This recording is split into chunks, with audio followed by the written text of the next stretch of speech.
Disclaimer, ये video सिर्फ education और अवेयरनेस के लिए है। यहाँ दी गई कोई भी जानकारी पर्सनल टैक्स या इन्वेस्टमेंट एडवाइस नहीं है।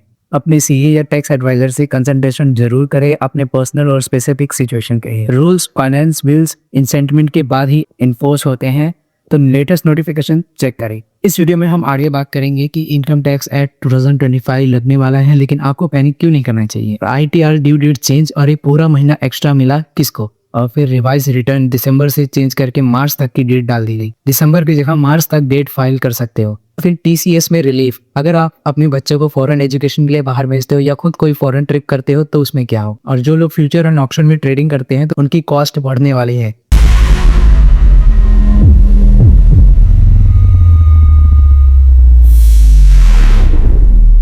दोस्तों एक सवाल, 1 जनवरी को आप क्या करते हो? अपने दोस्तों के साथ पार्टी, घूमना फिरना, ट्रैवल करना, या आप फिर से कोई नया रेजोल्यूशन लेते हो जो आप कभी पूरा नहीं कर पाते हो। लेकिन दोस्तों इंडिया के सिटीजन्स और स्मार्ट इन्वेस्टर्स के लिए नया साल शुरू होता है 1 अप्रैल से, और ये साल 1 अप्रैल 2026 को कुछ ऐसी चीजें बदलने वाली है जिसका सीधा असर आपकी जेब पे होने वाला है। यार ये इनकम टैक्स वाले भी ना 1 साल में इतने चेंजेस कर दिए कि मैं खुद ही कंफ्यूज हो गया।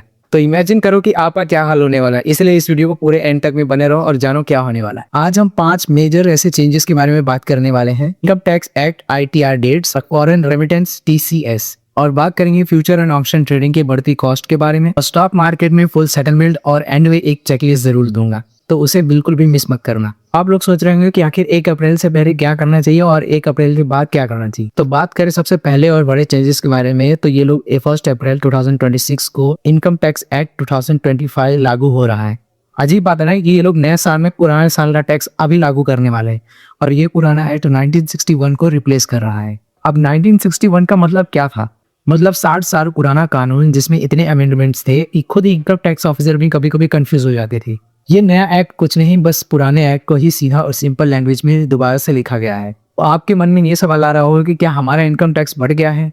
नहीं। तो क्या हमारे डिडक्शन बढ़ गई है? ये भी नहीं। तो क्या आईटीआर फाइलिंग का प्रोसेस बदल गया है? जी ये भी नहीं। ये ज्यादा स्ट्रक्चर और लैंग्वेज सिंप्लीफिकेशन है। गवर्नमेंट ने कहा है कि टैक्स पेयर को सेक्शन समझाना आसान हो। प्रैक्टिकली इम्पैक्ट 2026 के बाद जब आप आईटीआर फॉर्म या ऑफिशियली डॉक्यूमेंट देखो 2025 एक्ट लागू हो चुका हो, तो पैनिक मत होना। ये सेम रूल ही है, बस नई पैकेजिंग की है और माल वही पुराना। तो न्यू फॉर्म का वेट करो और पोर्टल पे अपडेट होते रहेंगे। अब मुझे पता है आप लोग किस चीज का वेट कर रहे हो। आप लोग वेट कर रहे हो लुमिना टिप्स का। तो ये टिप्स सिर्फ मेरे स्पेशल सब्सक्राइबर्स के लिए है, तो जल्दी से जाओ सब्सक्राइब करो।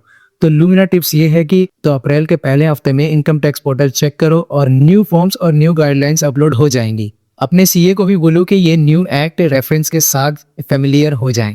और दोस्तों दूसरा चेंज, आईटीआर फाइलिंग की डेट्स आके क्या है, और ये वाकई में कुछ लोगों के लिए गुड न्यूज भी हो सकती है। पहले सबके ड्यू डेट्स 31 जुलाई थे, लेकिन अब आईटीआर 1 और आईटीआर 2 फाइल करने वाले सब राइट्स, एम्प्लॉयज और मोस्ट इंडिविजुअल्स 31 जुलाई ही रहेगा। अब बात करते हैं नॉन ऑडिट बिजनेस और प्रोफेशनल वाले।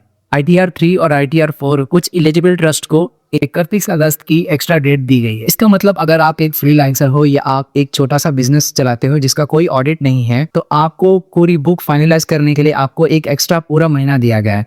दोस्तों दूसरा अपडेट, रेवेस रिटर्न का टाइम भी बदला। पहले आप 31 दिसंबर तक ही कर सकते थे, लेकिन अब आप 31 मार्च तक कर सकते हो। लेकिन अगर आप 31 दिसंबर के बाद करोगे तो एक नॉमिनल फी आपको जरूर लगेगी। इनकम टैक्स के हिसाब से ये बजट 2026 का प्रपोजल है। रिवाइज रिटर्न का एक्सटेंड विंडो का मतलब ये नहीं है कि आप लेट आरटीआई फाइल करो। ओरिजिनल ड्यू डेट मिस करने पर अलग से फाइलिंग फी लगेगी। रिवाइज रिटर्न सिर्फ तभी है जब पहले से ही ओरिजिनल फाइल हो और करेक्शन करनी हो। तो दोस्तों मैं जानता हूँ कि तुम में से कुछ लोग ये सोच रहे होंगे कि रिवाइज रिटर्न का डेट बढ़ गया है तो चलो इसे और लेट करेंगे। ये तुम्हारे आलसीपन का टूल नहीं है, तो टाइम पे आरटीआर फाइल करो। अब तीसरा चेंज उन लोगों के लिए जो फॉरेन एजुकेशन के लिए या फॉरेन ट्रैवल्स के लिए बाहर पैसे भेजते हैं। अब तक क्या होता था कि अगर आप 10 लाख रुपए यूके या यूएस में बच्चे की पढ़ाई के लिए भेजना चाहते थे तो उसमें से 5% टीसीएस काट लिया जाता था। मतलब 50,000 रुपए सीधा ब्लॉक हो जाते थे और पैसे वापस भी मिलते थे और आईटीआर में एडजस्ट भी हो जाता था। लेकिन तब तक वो पैसा जहां था वहीं रहता था। लेकिन बजट 2006 ने थोड़ी रिलीफ दी। एलआरएस में एजुकेशन और मेडिकल पर्पस के लिए टीसीएस 5% से 2% पे हो गई, और ओवरसीज टूर पैकेज पे भी 2% बिना किसी अमाउंट थ्रेशोल्ड के। एग्जांपल दूं तो ओवरसीज टूर पैकेज पे 5 लाख पहले हायर टीसीएस लगता था, अब 2% के हिसाब से सिर्फ 10,000 ही लगते हैं, और साथ ही कैश ब्लॉकेज भी काफी कम हो चुका है। और दूसरा एग्जांपल एजुकेशन रेमिटेशन पे पहले अगर 15 लाख बेचते थे तो उसमें 5% लगता था, यानी पूरे 75,000 ब्लॉक हो जाते थे, और अब सिर्फ 2% लगते हैं, यानी 30,000 और 45,000 एक्स्ट्रा हाथ में। टीसीएस का मतलब परमानेंट टैक्स नहीं होता है, ये आपके पेन पर रिफ्लेक्ट होता है, आईटीआर में एडजस्ट होता है, या फिर आप इसे बाद में क्लेम भी कर सकते हो। रेट कम होने के यही फायदे हैं कि अपफ्रंट कैश ब्लॉक कम होंगे, इससे लिक्विडिटी बेहतर रहेगी और एग्जैक्ट थ्रेशोल्ड्स फाइनल नोटिफिकेशन में कंफर्म होंगे। और अप्रैल में इनकम टैक्स पोर्टल चेक करना मत भूलना। आखिरकार अब जाके सरकार को समझ में आया कि लोगों का इतना सारा पैसा महीनों के लिए ब्लॉक करना ठीक नहीं होगा।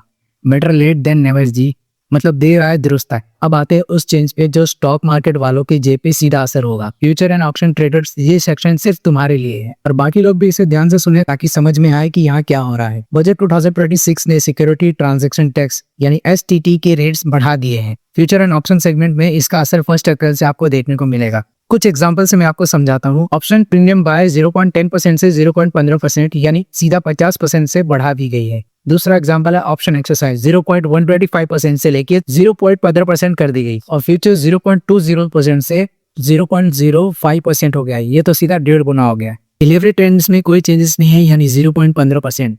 सब लोग एक साथ बोले, लेकिन ये तो सही नहीं है। आखिर गवर्नमेंट का लॉजिक ही क्या है? ऑफिशियली ये बोला गया है कि रिटेल इन्वेस्टर में फ्यूचर एंड ऑप्शन में स्पेक्युलेटिव एक्टिविटी बहुत ज्यादा बढ़ गई है, और इनका कहना है कि एसटीडी को बढ़ा के ये लोग रिस्क ट्रेडिंग स्लो करना चाहते हैं। सेबी के डाटा के मुताबिक भी 90% लोग फ्यूचर एंड ऑप्शन में लॉस करते हैं। इम्पैक्ट को समझो, अगर तुम हायर फ्रीक्वेंसी ऑप्शन सेलर हो, ये फ्रीक्वेंट वीकली स्ट्रेटेजिक्स बनाते हो तो हर ट्रेड पे एसटीटी का हिट ज्यादा ही हो। 1-2 ट्रेड में ये आपको ज्यादा नहीं लगेगा, लेकिन मंथ के एंड में पीएल में क्लियर डिफरेंस दिखेगा। अब एक इंपॉर्टेंट चीज, एसटीडी को कोई अवॉइड नहीं कर सकता, ये हर ट्रांजैक्शन ऑटोमेटिकली लगेगा। इसमें हायर फ्रीक्वेंसी ट्रेड्स और इंट्राडे ट्रेडिंग वाले सबसे ज्यादा इफेक्ट होंगे। अपने ब्रोकरेज कैलकुलेटर में नए एसटीटी के रेट्स जरूर अपडेट कर लो अप्रैल से पहले। ये मैंने बाय और सेल की एडवाइस नहीं दी है, ये सिर्फ मैंने प्राइस स्ट्रक्चर समझाने के लिए बताया आपको। अब एक बोनस पॉइंट दोस्तों, जिसको मैंने वीडियो के पहले ही दोहराया था, T+0 सेटलमेंट याद है आपको दोस्तों? पहले शेयर्स बेचने के बाद 2 दिन तक वेट करना पड़ता था पैसे आने के लिए, लेकिन अब सेबी ने T+0 सेटलमेंट इंट्रोड्यूस किया है, जिसकी हेल्प से आप जिस दिन शेयर बेचोगे उसी दिन शाम तक आपके अकाउंट में पैसे वापस आ जाएंगे। लेकिन एक इंपॉर्टेंट चीज, टॉप 500 स्टॉक के ऊपर ही अवेलेबल है। मतलब अगर आपका ब्रोकर आपको ये ऑप्शन देता है तो आप चूज कर सकते हो। मैंडेटरी नहीं है, लेकिन T+1 अभी भी अवेलेबल है। बट फ्यूचर में ये डायरेक्शन इंडिया को पहला ऐसा ग्लोबली देश बनाएगा जो सेम डे पे सेटलमेंट ऑफर करता हो। भाई अब हम इंटरनेशनल बनने वाले हैं, विश्व गुरु तो नहीं बन सके। तो T+0 सेटलमेंट चूज करो अगर सेम डे ही आपको पैसे चाहिए तो। T+0 में थोड़ा डिफरेंशियल ब्रोकरेज हो सकता है, अपने ब्रोकर से कंफर्म करो। और ये सेटलमेंट फ्यूचर एंड ऑप्शन पे अप्लाई नहीं होता है, ये सेटलमेंट सिर्फ इक्विटी कैश सेगमेंट के लिए है। चलो दोस्तों, अब थोड़ा लाइटनिंग राउंड में सब कुछ एक बार फिर से याद कर लेते हैं। 1 अप्रैल से इनकम टैक्स एक्ट 2025 लागू होगा। आपको पैनिक बिल्कुल भी नहीं होना है, ये सिर्फ नया नाम है। नॉन ऑडिट बिजनेस और फ्रीलांसर को 31 अगस्त का टाइम दिया गया है, यानी आईटीआर ड्यू डेट फाइल करो। और तीसरी है रेवेटेज रिटर्न, 31 मार्च तक विंडो ओपन रहेगी और 31 दिसंबर के बाद एक डिसेंट अमाउंट की फी लगनी शुरू हो जाएगी। और चौथी है टीसीएस ऑन फॉरेन रेमिटेंस 5% से 2% पे आ गई है, और ब्लॉकेज भी कम हो गए हैं। फ्यूचर एंड ऑप्शन में एसटीटी बढ़ा दिया गया है, और ये आप अपने ट्रेडिंग कॉस्ट में अपडेट कर लो। और पांचवी है T+0 सेटलमेंट, ये सिर्फ ऑप्शनल है टॉप 500 स्टॉक्स के लिए। अगर आपको समझ में नहीं आ रहा है कि आपको क्या करना चाहिए, तो चलो मैं आपको शॉर्टकट में बता देता हूँ कि आपको क्या करना चाहिए, वो भी 1 अप्रैल से पहले। तो पहला आप अपना आईटीआर चेक करो, और दूसरा फ्यूचर एंड ऑप्शन में आप ट्रेडिंग करते हो तो नए एसटीटी के रेट्स अपडेट कर लो। फॉरेन रेमिटेंस या फॉरेन ट्रैवल का प्लान कर रहे हो तो टीसीएस 2% को नोट कर लो और आईटीआर में क्लेम करने के लिए रेडी कर लो। और चौथा है कि अप्रैल में इनकम टैक्स पोर्टल एक बार जरूर चेक कर लो। और पांचवी है, अगर रेवेडेस रिटर्न करने की पुरानी तो 31 मार्च से विंडो फीस चेक कर लो। T+0 चेक कर लो आपके ब्रोकर में ऑप्शन है, अगर है तो डिसाइड कर लो कि उसे यूज करना है या नहीं। चार्ट को एक बार ध्यान से देख लो, और जरूरत हो तो स्क्रीनशॉट भी ले लो। अब वीडियो को यहीं पे एंड करते हैं, और कमेंट में बताओ कि इन 5 में से कौन सा आपको सबसे ज्यादा इफेक्ट करेगा। और इस वीडियो को लाइक करो, और अपने ट्रेडर्स और फाइनेंशियल फ्रेंड्स को इस वीडियो को शेयर करो, और मुझे सब्सक्राइब करो ऐसे ही फाइनेंशियल वीडियोस को देखने के लिए। और एंड में डिस्क्लेमर यही है कि ये वीडियो सिर्फ एजुकेशन और अवेयरनेस के लिए है, यहाँ दी गई कोई भी जानकारी पर्सनल टैक्स या इन्वेस्टमेंट टिप्स नहीं है। अपने सीए या टैक्स एडवाइजर से कंसल्टेशन जरूर करें अपने स्पेसिफिक पॉइंट के लिए। देखो वैसे तो तुम लोग किसी काम के नहीं हो, ये पूरी दुनिया जानती है, लेकिन इस वीडियो को लाइक और चैनल को सब्सक्राइब करके कम से कम मेरे तो काम आओ। ये सब जोक सा पार्ट है, अब सीरियस बातें करते हैं। अगर आप कॉलेज स्टूडेंट हो तो अभी अपने टाइम को इन्वेस्ट करो, अगर आपके पास पैसे नहीं है तो। लेकिन अगर आप जॉब या कुछ और कर रहे हो तो अपने सही टाइम और पैसे दोनों को इन्वेस्ट करो, और सेविंग करना बहुत ही ज़्यादा ज़रूरी है। और अगला वीडियो आपको किस टॉपिक पे चाहिए नीचे कमेंट करो। अब तक के लिए मेरी बाकी की वीडियो देखते रहो और इन्वेस्ट करते रहो और सीखते रहो। और हम सभी को कॉन्ग्रेचुलेशन, क्योंकि India T20 world cup match जीत चुका है। तो आप लोगों ने तो सेलिब्रेट किया ही होगा, मैं अपनी वीडियो की वजह से सेलिब्रेट नहीं कर पाया, लेकिन अब जा रहा हूँ सेलिब्रेट करने अपने दोस्तों के साथ। तो मिलते हैं